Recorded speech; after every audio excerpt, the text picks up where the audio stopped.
All right, if you're a coach or a parent, you spend so much time thinking about one thing. How do we really unlock a young player's potential? How do we help them shine out there on the court? It's the question that drives everything we do, right? I mean, that's the dream, isn't it? How do we build superstars? That player who's not just skilled, but smart, dominant. We're all searching for that magic formula.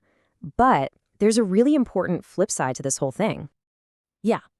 How do we do all that without burning them out? Because let's be honest, when we push for greatness, it's so easy to push too hard.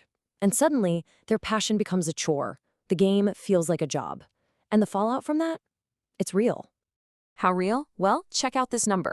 70%. That's how many kids quit youth sports by the time they're just 13 years old. And a huge reason why?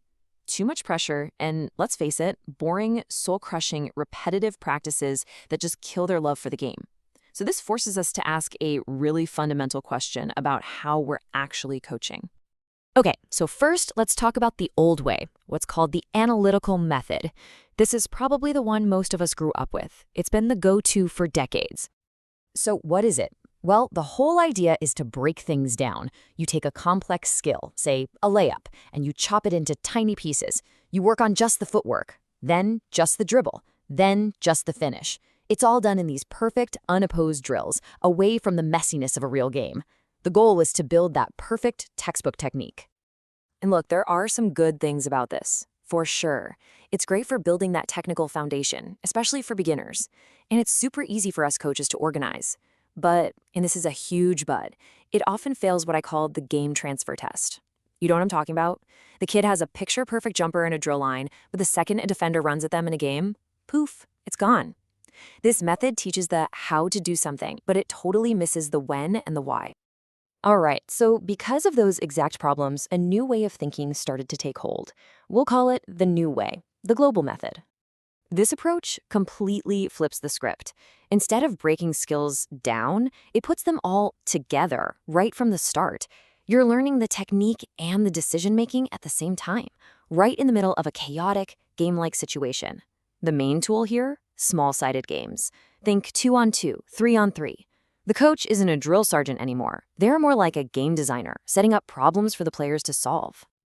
And the benefits here are huge. First off, it's way more fun. Kids love playing games, not standing in lines. This is how you develop smart players, players with a high basketball IQ who can make decisions on the fly. And the skills, they show up on game day. Now, the downside. Yeah, it can get a little chaotic, and you might not get those hundreds of reps to fix a very specific technical flaw. So let's put them side by side, because this really gets to the heart of it. In the analytical method, the player is basically a passive recipient, trying to copy a perfect model. The coach is the commander. But in the global method, the player is an active problem solver, discovering solutions. And the coach, they're the facilitator, the guide. So the big question is, which one's better? Well, what if that's the wrong question to be asking? Turns out the real experts, the people at the top of player development, say you shouldn't have to choose. The answer is to combine them. This is the expert's choice, the hybrid model. And listen, this isn't just some random idea. We're talking about the top organizations in the world. FIFA for soccer, FIBA for basketball. They all recommend this exact approach. It's called the Global Analytical Global Model, or GAG for short. It's a simple, powerful framework for how to run a practice. So how does it actually work in a practice? It's genius, and it's super simple. You start with global. This is the hook. You just let them play a game, it's fun, they're engaged, and you, the coach, are watching.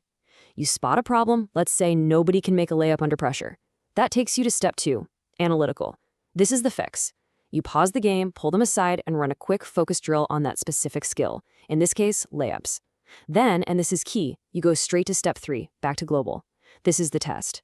You put them right back into that same game and see if they can apply what you just fixed in a real situation. See? It's the best of both worlds. So when you start coaching this way, what kind of player do you actually build? This is the payoff. This is what it means to build the modern player. You get the whole package. Tactically, you're building a smart player, a player who actually sees the game. Technically, you're not just building pretty skills, you're building functional skills, skills that hold up under pressure. And maybe the most important piece of all, psychologically, you get a kid who is motivated, who loves the game, and who isn't afraid to fail. You get a player who is definitely not going to be part of that 70% who quit. So it all comes down to this one question that we have to ask ourselves every time we step on the court or plan a practice. Are we coaching the drill? Or are we coaching the player? Are we just making them good at our cone drills? Or are we giving them the tools, the smarts, and the passion to be truly great at the game itself?